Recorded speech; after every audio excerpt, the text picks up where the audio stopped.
Very good evening to you all dear students. आज की class second unit से start करेंगे। फर्स्ट यूनिट हमारी कंप्लीट हो चुकी है। सेकेंड यूनिट में जो हमें टॉपिक्स पढ़ने हैं वो हैं partition, persons entitled to demand partition, reopening and reunion of partition and Hindu succession act, जो कि एक स्टैट्यूट है, कोडिफाइड लॉ है, उसके बारे में हमें पढ़ना है। What are the features and devolution of interest in the copationary property under section 6 and the list of the heirs in class 1 and 2 of the schedule and Hindu women's right to property। ये इतने topics हमें हमारे second unit में पढ़ना है। And इससे इन topics से related questions ये प्रीवियस ईयर एग्जाम्स में पूछे गए हैं, like fluctuating interest, notional partition, women estate, what is meant by the partition and how it is made, whether a Hindu female's proprietary right is much enlarged now, especially after Hindu Succession Amendment Act 2005, and agnates, cognates. These are the short questions asked in previous year questions. And who are the heirs in class 1 and 2 of under Hindu Succession Act 1956, and discuss its salient features and what are the important changes brought about Hindu Succession Amendment Act 2005. Okay. And स्त्री धन के बारे में पूछा गया है आपसे कि स्त्री धन क्या होता है, रूल ऑफ सर्वाइवरशिप, जो उत्तरजीविता का नियम लागू किया गया है, एग्नेट्स एंड कॉग्नेट्स, किन्हें कहा जाएगा एग्नेट्स, किन्हें कहा जाएगा कॉग्नेट्स। ओके।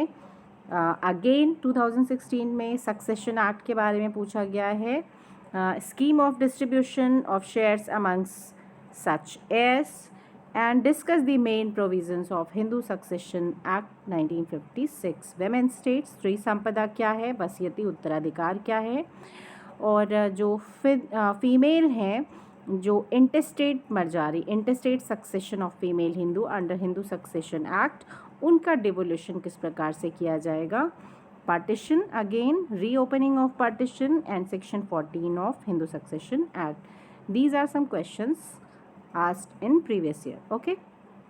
तो आज की क्लास में डिस्कशन जो स्टार्ट करेंगे वो पार्टीशन से स्टार्ट करेंगे। I guess partition has been done, yes it's been done. Okay. तो and devolution is also over and okay. So question number 3 of second unit, जो क्वेश्चन नंबर 3 है वहाँ से हम स्टार्ट करेंगे, because we had completed the devolution of interest in the coparcenary property, I guess. No, we will start from section 6 of Hindu Succession Act, which is question number 2 of second unit. तो what is the question? Discuss devolution of interest in the property, copationary property under section 6 of Hindu Succession Act। तो Hindu Succession Act का जो section 6 है उसमें जो सहदायक हैं उनके संपत्ति का निर्गमन सहदायकों में किस प्रकार से होगा, इसके बारे में हमें आज की क्लास में करना है। और इसमें हम कुछ फॉलोइंग जो पॉइंट्स इंक्लूडेड हैं हमारे कॉलेज नोट्स में, उसके बारे में देखेंगे किन पॉइंट्स को हमें डिस्कस करना है। The devolution of interest in the coparcenary property on the commencement of Hindu succession act 2005, Amendment Act 2005 in a joint Hindu family governed by Mitakshara law, and now the daughters are also a copartner by birth, became a copartner in her own right in the same manner as the son, and have the same right in the copartnary property as she would have had if she had been a son, and be subject to same liabilities in respect of the said property, copartnary property, as that of a son। Okay. तो devolution of interest in coparcenary property ये कैसे देखेंगे, on and from the commencement of Hindu succession amendment act 2005 in a joint Hindu family govern by Mitakshara law, the daughters are also now coparceners. तो 2005 में जो amendment किया गया है उसके बाद से डॉटर्स को भी मिताक्षरा लॉ के अकॉर्डिंग एंड ये जो स्टैट्यूट बना दिया गया है अमेंड करके, डॉटर्स भी अब कोपाशनरी की सदस्य मानी जाएंगी। बाय बर्थ कैसे मानी जाएंगी, by birth became a coparcener in her own right in the same manner as the son, जैसे कि एक पुत्र कोपाशनरी एक सैदाइक का एक सैदाइक का सदस्य माना जाता था, उसी प्रकार से अब जो पुत्री है वो भी एक सैदाइक की सदस्य मानी जाएगी। And have the same right in the coparcenary property as she would have had if she had been a son. अगर वो पुत्र होती उसी प्रकार से कोपाशनरी प्रॉपर्टी पे जो सैदाइक संपत्ति है उसी प्रकार से उसका भी अधिकार होगा जिस प्रकार से एक पुत्र का अधिकार होता है।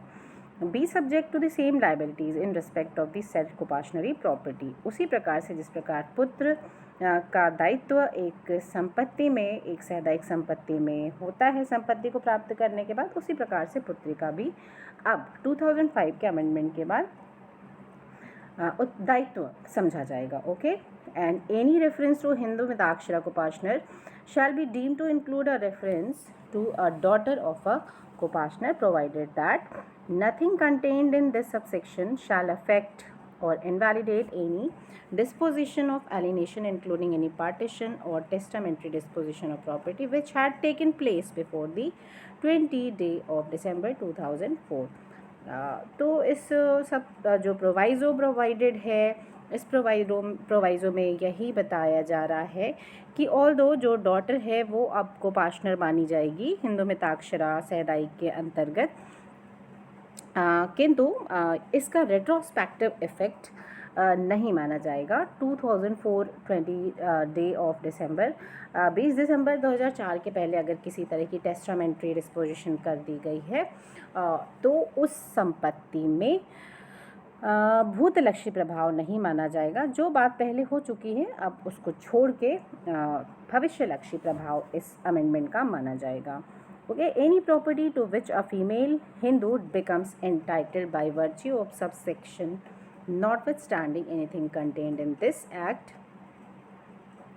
or any other law for the time being in force as property capable of being disposed of by her testamentary disposition, and where a Hindu dies after the commencement of Hindu Succession Amendment Act, his interest in the property of a joint Hindu family governed by Mitakshara law shall devolve by testamentary or intestate succession under this act and not by survivorship. तो ये भी एक प्रकार का change लाया गया है, एक प्रकार का बदलाव लाया गया है एक्ट में कि जो एक्ट है सेक्शन 6 में जो चेंज लाया गया वो सर्वाइवरशिप के रूल को अब एब्सोल्यूट मान लिया गया है, हटा दिया गया है कि अगर कोई हिंदू सैदाइक मरता है किसी जॉइंट हिंदू फैमिली में जो कि मिताक्षरा लॉ से गवर्न हो रही है तो उसकी जो संपत्ति है या तो वो टेस्टामेंट्री डॉक्यूमेंट से गवर्न होगी या फिर सक्सेशन के थ्रू जाएगी property,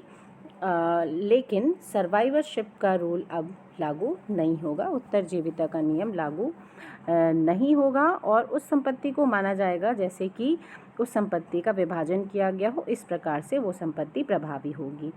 and the daughter is allotted the same share as is allotted to son. अगर कोई प्रॉपर्टी है तो सेम शेयर डॉटर को भी मिलेगा, जितना शेयर सन को मिलता है उतना ही सेम शेयर अब डॉटर को भी मिलेगा।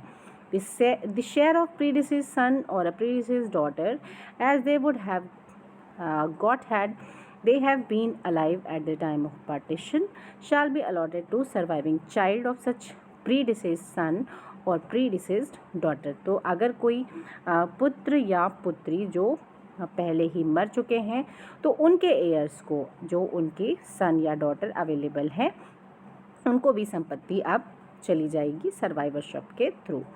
सर्वाइविंग चाइल्ड को okay, the share to a predeceased child, जो पूर्व मृत जो बच्चा है जो पहले ही मर चुका है, ऑफ अ प्रीडिसीज सन, किसी पुत्र का प्रीडिसीज चाइल्ड जो पूर्व जीवित पुत्र का पूर्व जीवित चाइल्ड, और ऑफ अ प्रीडिसीज डॉटर, कोई पूर्व मृत पुत्री रही है तो as such child would have got had he or she have been alive at the time of partition shall be allotted to the child of such predeceased child of the predeceased son or a predeceased daughter as case में भी। तो अगर कोई पूर्व मृत पुत्र या पूर्व मृत पुत्री रही है और उनके बच्चे हैं अभी जीवित, तो उनके बच्चों को जो संपत्ति होगी, चाहे वो डॉटर हो या सन हो, उनको बराबर इक्वल प्रोपोर्शन में property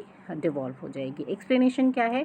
for the purpose of this subsection, the interest of Hindu Mitakshara copartner shall be deemed to be the share in the property that would have been allotted to him if the partition of property had taken place immediately before his death, irrespective of whether he was entitled to claim partition or not. Okay, so for the purpose of this subsection, the interest of Hindu Mitaksha Koparsna shall be deemed to be the share in the property that would have been allotted to him. Okay, if a partition of property had taken place immediately before his death, irrespective of whether he was entitled to claim for partition or not. ठीक है, तो ये इसका explanation है। After the commencement of Hindu succession amendment act 2005, no court shall recognise any right to proceed against a son, grandson, great grandson for a recovery of debt due from his father, grandfather, great grandfather solely on the ground that the pious obligation under Hindu law of such son, grandson or great grandson to discharge any such debt. तो ये Hindu succession amendment act 2005 जो आया, इसने एक और change लाया है जो हिंदू उत्तराधिकार नियम है उसके अंतर्गत, कि अगर किसी हिंदू पुरुष के पिता ने या ग्रैंडफादर ने या ग्रेट ग्रैंडफादर ने कोई ऋण या उधार ले रखा है, तो उसकी रिकवरी के लिए किसी भी तरह की कोई प्रोसीडिंग किसी व्यक्ति के द्वारा पवित्र उत्तरदायित्व के आधार पर, जो पायस ऑब्लिगेशन जो कि हिंदू लॉ में एक रिकॉग्नाइज्ड रूल था इस अधिनियम के लाए जाने से पहले, इस एक्ट में चेंज लाए जाने से पहले, अब नहीं लाया जा सकेगा to discharge any such debt. Okay, लेकिन इसका प्रोवाइजो भी अवेलेबल है, provided that in the case of any debt contracted before the commencement of Hindu succession amendment act 2005, nothing contained in this subsection shall affect the right of any creditor to proceed against the son, great grandson or great grandson as case may be, and any alienation made in respect of or in satisfaction of any such debt, and any such right or alienation shall be enforceable under the rule of pious obligation in the same manner and to the same extent as it would have been enforceable as if the Hindu Succession Amendment Act 2005 had not been enacted. ठीक है, तो जो proviso है इस act का वो ये बताता है that in the case of any debt contracted before commencement of Hindu succession act, किसी तरह का कोई कॉन्ट्रैक्ट किया गया है, रिटन अग्रीमेंट किया गया है कि जो क्रेडिटर्स हैं, क्रेडिटर्स का right son, grandson, great grandson पर बना रहेगा किसी प्रोसीडिंग को लाने के लिए, so that they could recover their debt. Okay, and किसी तरह का कोई एलिनेशन, कोई अन्य संक्रमण किया गया है प्रॉपर्टी का किसी प्रकार का हस्तांतरण करने के लिए, किसी तरह का सेटिस्फेक्शन किया जाना है, किसी ऋण को चुकाया जाना है, and any such right of alienation shall be enforceable under the rule of pious obligation, जो पवित्र उत्तरदायित्व का नियम था उसके लिए किसी तरह की संपत्ति को प्राप्त किया जा सकेगा, उसकी संतुष्टि कराए जाने के लिए किसी और प्रकार के ऋण को प्राप्त किया जा सकेगा, या किसी संपत्ति के हस्तांतरण को प्रभाव में लाया जा सकेगा उस ऋण को संतुष्ट कराए जाने के लिए, अगर वो किसी अग्रीमेंट के द्वारा कोई अग्रीमेंट कर लिया गया है बाय द फादर, ग्रैंडसन और great grandson before the Hindu succession amendment act 2005, तो इस बात पर उसका प्रभाव नहीं पड़ेगा जो अभी अमेंडमेंट के थ्रू ला दिया गया है।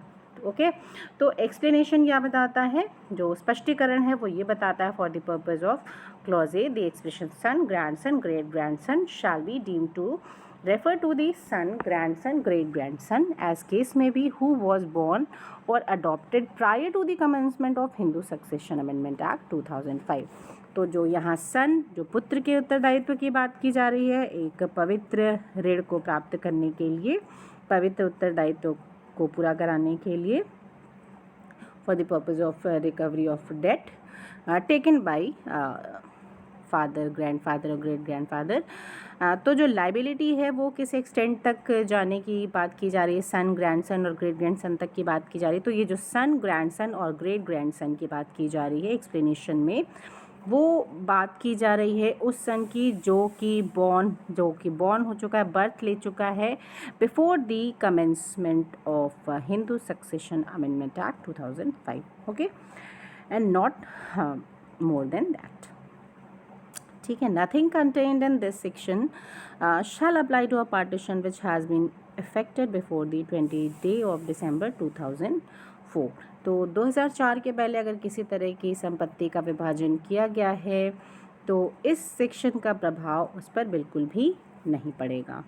ठीक है, एक और एक्सप्लेनेशन इसमें प्रोवाइडेड है। वो एक्सप्लेनेशन क्या बताता है, that this okay, for the purpose of this section, partition means any partition made by the execution of a deed of partition duly registered under Registration Act 1908 or partition effected by a decree of the court। तो partition की meaning बताई गई है, that a partition means any partition made by the execution of a deed of partition. किसी deed को execute करा के अगर पार्टीशन कराया गया है, लाइक कोर्ट के थ्रू ड्यूली रजिस्टर्ड पार्टीशन है अंडर द रजिस्ट्रेशन एक्ट 1908 और partition effected by a decree of the court, या फिर कोर्ट के द्वारा किसी संपत्ति का विभाजन प्रभावी किया गया है। तो इस प्रकार के विभाजन का ही अर्थ यहाँ इस अधिनियम में लगाया जाएगा कि विभाजन किया गया है।